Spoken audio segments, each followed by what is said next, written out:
ওয়া মা মিন দাব্বাতিন ফিল আরদি ইল্লা আলাল্লাহি রিজকুহা। সূরা হুদের ভিতরে আল্লাহ পাক জানিয়ে দিলেন এই পৃথিবীর এমন কোন বিচরণশীল প্রাণী নাই যার রিজেকের ব্যবস্থা আমি আল্লাহ আসমান থেকে করি না। ওই আটলান্টিক মহাসমুদ্রের ৩৩,০০০ ফিট গভীরতার পানির নিচে থাকা ছোট্ট একটা প্রাণী, তার রিজেকের ব্যবস্থাও আমি আল্লাহ আসমান থেকে করি। বলুন সুবহানাল্লাহ। তাহলে নামাজের মতো আদায় করলে ১ নাম্বার রিজেকের ব্যবস্থা করবেন তিনি কে? আর ২ নাম্বার ওয়া আমানাহুম মিন খাউফ, সকল ভয় থেকে নিরাপত্তা দিবেন তিনি কে? আমাদের ভয় আছে না নাই? আপনি বিকাশে দোকানদার ২ লাখ টাকা নিয়ে তারাস থেকে চৌবাড়ি আসবেন, মনে মনে ভাবতেছেন আল্লাহ রাত ৩টা বাজে টাকা নিয়ে বাড়ি পর্যন্ত যাইতে পারবো নাকি ছিনতাইকারী কবলে পড়ে টাকা যান ২টা হারাবো, ভয় আছে না নাই? মেয়েটা কলেজে গেল একা একা ফিরবে নাকি জামাই সাথীরা ফিরবে, ভয় আছে না নাই? মেয়েটা স্কুলে গেল ভালোভাবে ফিরবে নাকি কারো লালসার শিকার হবে, ভয় আছে না নাই? আজকে সমাজে চুরি ডাকাতি দুর্নীতির ভয় আছে না নাই? রাগ করতেছেন আপনারা? ৫৪ বছর হয়ে গেল স্বাধীনতার, আজ পর্যন্ত কোন নেতা চুরি বন্ধ করতে পারছে? এমন কোন রাত বাংলাদেশে যায়নি যে রাতে চুরি হয়নি, খুন হয়নি, ধর্ষণ হয়নি। কথা বলে না কেন? চুরি দুর্নীতি বন্ধ করতে হলে লাগবে কার আইন? মানুষের তৈরি করা আইন দিয়া, মানুষের তৈরি করা তন্ত্র মন্ত্র দিয়া চুরি বন্ধ করা যাবে? চুরি বন্ধ করতে হলে লাগবে কার আইন? আজ থেকে ১৫০০ বছর আগে আল্লাহ আইন দিয়েছেন ওয়াসসারিকু ওয়াসসারিকাতু ফাকতুউ আইদিয়াহুমা জাযাআম বিমা কাসাবা নাকালাম মিনাল্লাহ। সূরা মাইদার ৩৮ নম্বর আয়াতে আল্লাহ আইন দিয়েছেন ১৫০০ বছর আগে চোর পুরুষ হোক আর নারী হোক, আল্লাহর বিধান, আল্লাহর ফয়সালা, অপরাধ প্রমাণিত হলে চোরের হাত কেটে দাও। একটা চোরের হাত কেটে বাইতুল মুকাররমের সামনে নিয়ে এসে সোশ্যাল মিডিয়ার মাধ্যমে যদি আমরা ফালাউ করে প্রচার করতে পারতাম যে বাংলার পার্লামেন্টে আইন পাশ করা হলো চুরি করলেই চোরের হাত কেটে দেওয়া হবে, একটা চোরের হাত কেটে দেন, বাংলাদেশের সমস্ত চোরেরা তওবা করে আল্লাহর ওলি হয়ে যাবে। কিন্তু কে শোনে কার কথা? আজও গেল না মনের ব্যথা। এখন উচিত কথা যদি কই পিঠের ওপর দিয়া যাবি মই। এ আনন্দে কিছু লোক কিনে খাবে বগুড়ার স্পেশাল দই।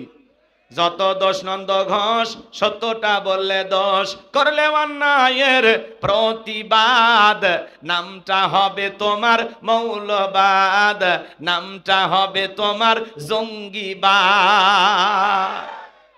কে শুনবে আপনার কথা যে আল্লাহর আইন চালু করতে হবে?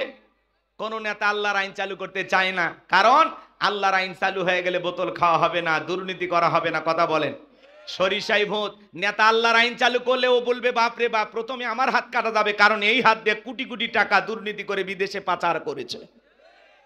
এই যে যারা ক্ষমতায় ছিল 11 লক্ষ কোটি টাকা দুর্নীতি করে বিদেশে পাচার করেছে। কথা বলেন ঠিক কি না?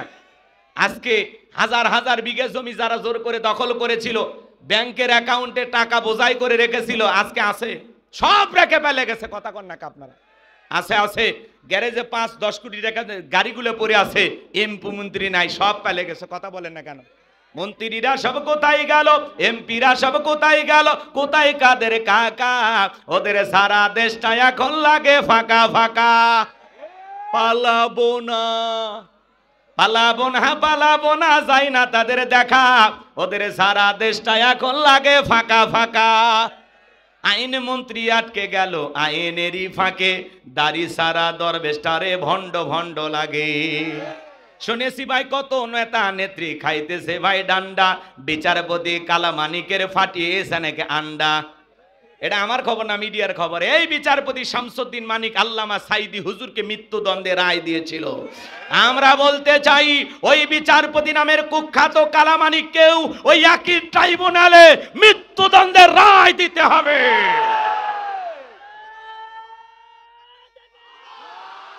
যারা এই সোনার মানুষটার বিরুদ্ধে মিথ্যা অপবাদ দিয়ে বিচারকের নামে যারা উল্টাপাল্টা বিচার করেছে, এই সমস্ত বিচারকদের বিচার হওয়া দরকার আছে না নাই? জোরে বলেন দরকার আছে না নাই? এই সেই বিচারপতি মানিক 116 জন আলেমের তালিকা করে দুদকের কাছে জমা দিয়েছিল। আমার মতো গাইবান্ধার ভাঙ্গা মানুষ, রোল নাম্বার ছিল 23, সিরিয়ালে আমার নাম্বার কত? যারা আলেমদের তালিকা করেছিল আজকে তারা বিনা তালিকায় জেলখানায়, কথা বলেন ঠিক কিনা? এই খেলা কার? জোরে বলেন এই খেলার কার? পলকের ঝলক গেল থামিয়ে নেটের চাকা, ওদের সারা দেশটা এখন লাগে ফাঁকা ফাঁকা। কোথায় গেল সংসদেতে মমতাজের গান, কোথায় গেল হযরত বলা স্বামী ওসমান?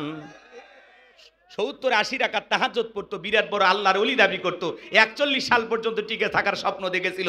24 সালের 5 আগস্টে ভাগ্যে কি আছে আল্লাহর ওলিরা জানতো না।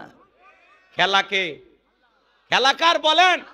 রাগ করতেছেন আপনারা? তাহলে ফাসল্লি রব্বিকা ওয়ানহার, রবের উদ্দেশ্যে সালাত আদায় করলে, রবের উদ্দেশ্যে নামাজ আদায় করলে, আর আল্লাহর বিধান দিয়া এই জমিনটা পরিচালনা করলে তাহলেই শান্তি, তাহলেই মুক্তি।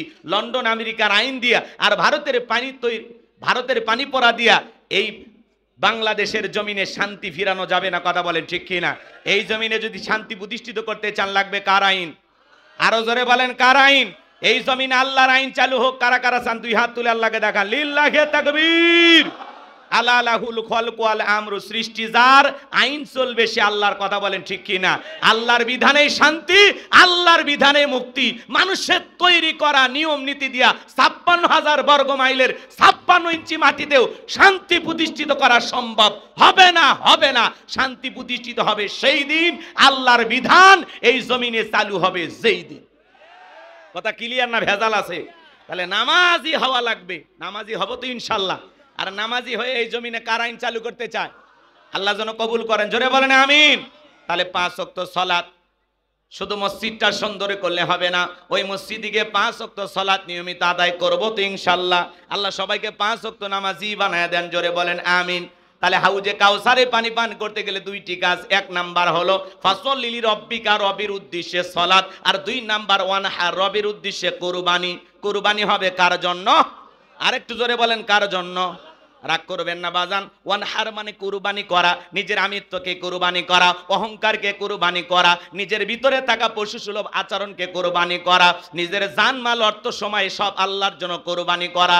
শহীদ আবু সাঈদের মতো মুগ্ধের মতো দেশের জন্য কুরবানি হওয়া। কুরবানি হওয়া মানে খালি গরু ছাগল জবাই করে না। আমরা 7 জন ভাগে একটা গরু কিনি, 4 জন দড়ি ধরে টানে, পিছন থেকে 3 জন ঠেলে। এমন গরু দুর্বল, বয়স্ক ভাতা ওয়াজিব। যেই গরুর উপরে বয়স্ক ভাতা ওয়াজিব, এমন গরু নিয়ে আসছে, হাড় সব দেখা যায়। এমন গাবি জবাই করলে হবে। তা সুররুন নাদিরিন, চমৎকার দেখতে হুষ্টপুষ্ট সুন্দর একটা গাবি জবাই করতে হবে, কথা বলেন ঠিক কিনা? কুরবানির ওয়াজ আমি করব না, আপনাদের মসজিদের ইমাম সাহেব করবে। কথাকে বুঝাইতে পারলাম? রাগ করতেছেন আপনারা? যারা কুরবানি দেবেন 3টা জিনিস খেয়াল রাখবেন। 1 নাম্বার নিয়ত সহি। 1 নাম্বার কি? আর 2 নাম্বার টাকাটা হালাল হওয়া লাগবে, আপনার ইনকামটা বৈধ হওয়া লাগবে। আল্লাহ পবিত্র, তিনি পবিত্র বস্তুকে ভালোবাসেন। আর 3 নাম্বার ফাসল্লি রব্বিকা ওয়ানহার, আগে নামাজ পড়ো তারপরে কুরবানি করো। তাহলে আল্লাহর জন্য কুরবানি করতে রাজি আছেন তো ইনশাআল্লাহ? আমাদের কুরবানি হবে কার জন্য? আর একটু জোরে বলেন কার জন্য? লিল্লাহি তাকবীর। আজকের মাহফিলের প্রধান আকর্ষণ, প্রধান মেহমান, প্রধান তাফসীর কারক আমাদের প্রিয় ভাই মুফতি আমির হামজা আমাদের মাঝে উপস্থিত। লিল্লাহি তাকবীর, লিল্লাহি তাকবীর। বাতিলের আতঙ্ক, মাজলুম আলেমে দ্বীন, জালেমেরা যাকে 3 বছর জেলখানায় বন্দী করে রেখেছিল, কথা বলেন ঠিক কিনা? তাতে আল্লাহ তার সম্মান কমাইছে না বাড়াইছে? জোরে বলেন। এই সন্ধ্যাবেলায় হাজার হাজার মানুষ এসেছেন তার কণ্ঠে কোরআনের তাফসীর শোনার জন্য। আমি আর কথা বাড়াতে চাচ্ছি না, এখানে শেষ করে দিচ্ছি। আমাদের ভাই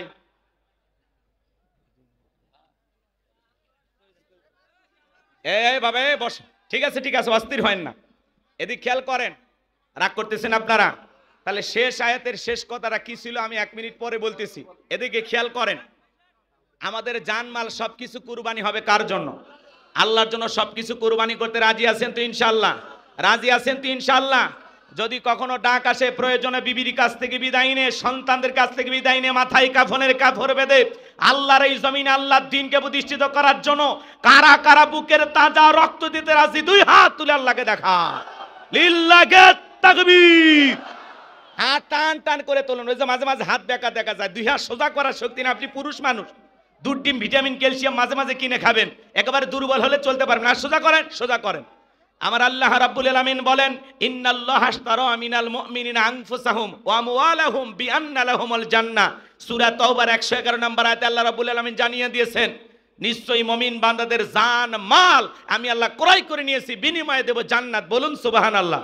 তাহলে বলেন তো বাজান, আপনার আমার জীবনের মালিক কে? এই তারাস সিরাজগঞ্জের যুবকেরা ভালো করে বলো তো, এই জীবনের মালিক কে? প্রেম করবার প্রেমিকাকে পার্কে নিয়ে যা ডায়লগ দিবা, এ জীবন তোমার, তুমি শুধু আমার। ওরে হাইব্রিড যুবক, এই জীবনের মালিক কে? আপনার আমার সম্পদের মালিক কে? আল্লাহর দেয়া জীবন, আল্লাহর দেয়া সম্পদ আল্লাহর পথে খরচ করতে রাজি আছেন তো মুসলমান? রাজি আছেন তো ইনশাআল্লাহ? বাম হাত নামান, শুধু ডান হাত তুলে রাখেন, শুধু ডান হাত। আল্লাহ রাব্বুল আলামিন বলেন, ইল্লা আসহাবাল ইয়ামিন ফি জান্নাতিন ইয়াতাসাআলুন। ডানপন্থী যারা জান্নাতের বাগানে থাকবে তারা, ডানপন্থী যারা আল্লাহর প্রিয় তারা। বলুন আল্লাহু আকবার। কোনো কথা হবে না। কিছুক্ষণ আগে বলেন হুজুর জীবন দিতে রাজি, রক্ত দিতে রাজি। আপাতত জীবন রক্তর দুইটার কোনোটাই দিতে হবে না। ডান হাতটা পকেটের ভিতর ঢুকে দিয়ে যে যা পারেন যতটুকু পারেন আল্লাহর ঘরে মসজিদের জন্য প্রাণ ভরে দান করবেন। আল্লাহর ঘর মসজিদের আগামীকালকে ভিত্তি স্থাপন করা হবে, কাজ শুরু হবে। যতটুকু পারেন সহযোগিতার হাত বাড়াবেন। ছেলেপেলে কই আপনাদের? ছেলেপেলে কই? ব্যাগ নিয়ে রুমাল নিয়ে স্বেচ্ছাসেবকের দায়িত্ব যাদেরকে দেওয়া আছে বাবা, ব্যাগ নিয়ে রুমাল নিয়ে চাদর নিয়ে যার কাছে যা আছে তাই নিয়ে মাঠে নামো, খেলা হবে। ছেলেপেলে কই? ছেলেপেলে কই আপনাদের? ছেলেপেলে কই? খুব দ্রুত, খুব দ্রুত, খুব দ্রুত গতিতে ঝড়ের বেগে 1-2 মিনিটের মধ্যে কালেকশন শেষ করবে। এ বাবা, এই ব্যাগ নিয়ে তাড়াতাড়ি তাড়াতাড়ি সবাই পকেটে হাত দেন, সবাই নিজের পকেটে হাত দেন। অন্য কারো পকেটে হাত দিয়ে পকেট মারে বলে মার খাবেন না। সবাই পকেটে হাত দেন, সবাই পকেটে হাত দেন, আমিও দিচ্ছি, দেন। নিজের পকেটে হাত দেন, যা পারেন যতটুকু পারেন দেন। আল্লাহ সবাইকে দেওয়ার তৌফিক দান।